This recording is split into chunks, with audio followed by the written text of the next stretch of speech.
fuck is up, Internet? I'm that dude, Swainzilla, aka Old Guy with Too Much Time on His Hands, coming at you from the man cave, and this is Crazy Ass News. The idea behind this series is that I scour the internet for crazy, recent, non-political news stories that I don't know anything about. I pick articles based solely on their headlines, and I read through them while talking shit the whole time. Frozen beef theft leads feds to multi-state crime ring.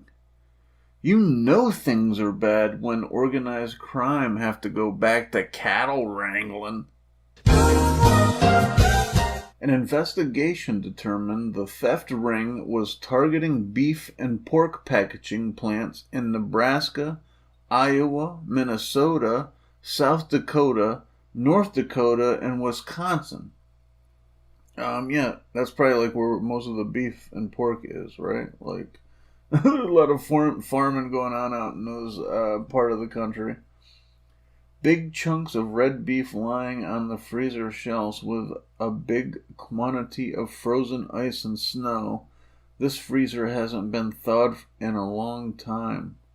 What? That's the caption for this picture? What? Is he just describing the picture? That's very interesting. That's very interesting for sure. Lincoln, Nebraska. An investigation into the theft this summer of several semi-trailers loaded with frozen beef from Nebraska has led to arrests and uncovered a multi-million-dollar theft ring targeting meat packing plants in 6 midwestern states, federal authorities said. Now, this may be a follow-up to another story I read about beef theft. If it is, it'll be right here. The U.S. Department of Homeland Security reported Tuesday that the discovery of the Miami-based theft ring. Whoa, these motherfuckers are out of Miami.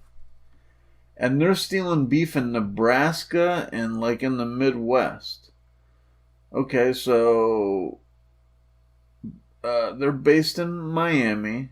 Theft ring began in June with a Nebraska investigation into the theft of semi-trailers loaded with nearly $1 million in frozen beef from areas near Grand Island and Lincoln, Nebraska.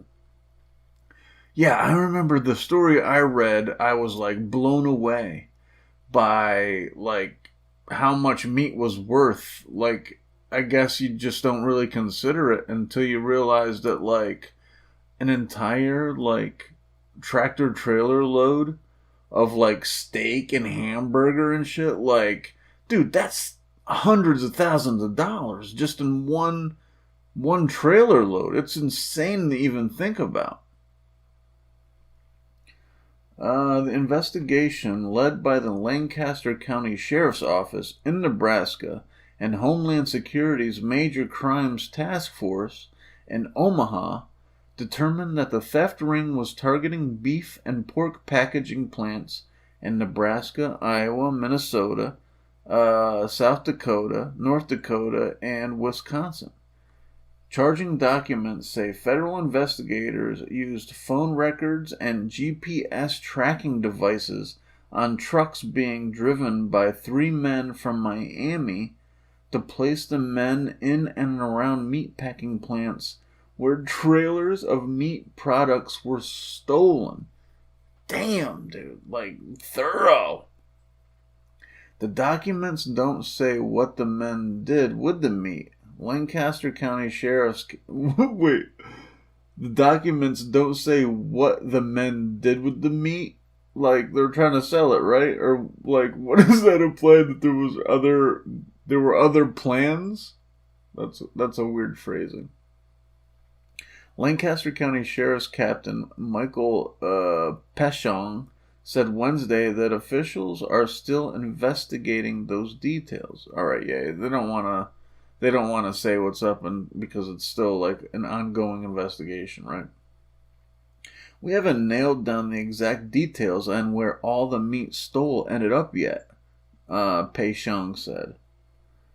Investigators said they have identified approximately 45 thefts that occurred across the 6 Midwest states, totaling $9 million in loss.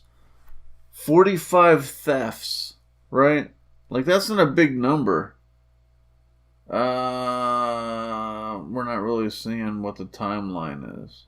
We don't know what the timeline is. On October 20th, investigators arrested 38-year-old Yaslani Lavadolso, 37, old Letier I'm butchering these names. Yoslani, and who was 37, and we're gonna call this motherfucker Machine, and 39-year-old Fuentes, all of Miami and South Florida. Online court documents show they are charged with transporting stolen goods and money laundering in Florida's federal court. So these guys,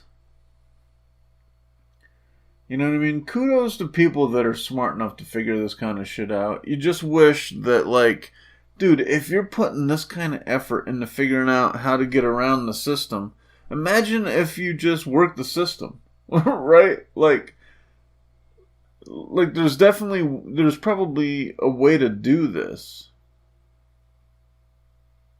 Well, I mean, other than, you have to have capital to begin with. That's probably the problem. That's why they're fucking fast and furious stealing these fucking truckloads of meat. Interesting. I mean, you gotta just be like, I just feel like nowadays, you've always had to have balls to, like, commit a crime, right? But, like, nowadays, they just, like, look, they're using GPS tracking devices and shit to track these motherfuckers down. Like, how do you plan on getting away with anything? Like, I feel like you're just, unless you really fucking have your ear to the ground and really know what the fuck police are capable of, which I just feel like is impossible unless you're, like, on the inside. I mean, granted, people were losing money. That's why this was, like, a priority for the cops to get this involved. And, like, petty crime type stuff, they ain't getting this kind of involved in, right? But you're talking about $9 million in losses over, I don't know what the period of time is, it doesn't really say. But, yeah, that'll get the police motivated to figure, like, you know what I mean, pull out all the stops. But, yeah, I mean, Jesus Christ, man, I just don't think he can get away with doing anything. Lopez was released on bond last Friday and plans to plead not guilty, according to his attorney. Omar A. Lopez of Miami, Del Sol's bond hearing is set for Thursday, said his attorney, Alfredo. Yeah, these names, I'm just butchering them. That's the end of it. But yeah, Jesus Christ, man. I make the joke about having to be cattle wranglers again, but you know what I mean? Beef is like beef and I feel like chicken is more like a dime a dozen kind of meat. Like, but when you're talking about cattle and beef and pork, like you're talking about large quantities of product in just one animal. I think that is just, there's just more value there. And so these people recognize that, look like, and it's a soft target. You know what I mean? Like robbing these truck depots or fucking wherever these trucks are parked, where these people can just pull up, you know what I mean, and just snatch a trailer in the middle of the night, unless they're fucking people, you know what I mean? Nobody's expecting that kind of shit. Depending on where they're at, these people probably have a good idea. These guys are operating out of Miami. Like, they probably have some fucking serious connections. If they're stretched all the way out into the Midwest, like, this will probably open like a can of worms. Like, because this is probably not the only place this has happened, but then you kind of wonder, are these fucking guys from Miami connected to any other outfits that are doing the same kind of shit? $9 million is a lot of fucking money. It's not that money in the grand scheme of things, but nobody wants to lose that kind of money. So I can see that's crazy though. Like $9 million in fucking beef, and you bust a, like, it leads all the way to Miami. Like, it just tells you that half the time these authorities, they're just scratching the surface of what criminal enterprises are fucking capable of. We just assume that, like, organized crime is like a thing of the past. Nah, man, now they're just fucking stealing beef. You know what I mean? But anyway, that's all I got for now. Catch you on the next one. Later.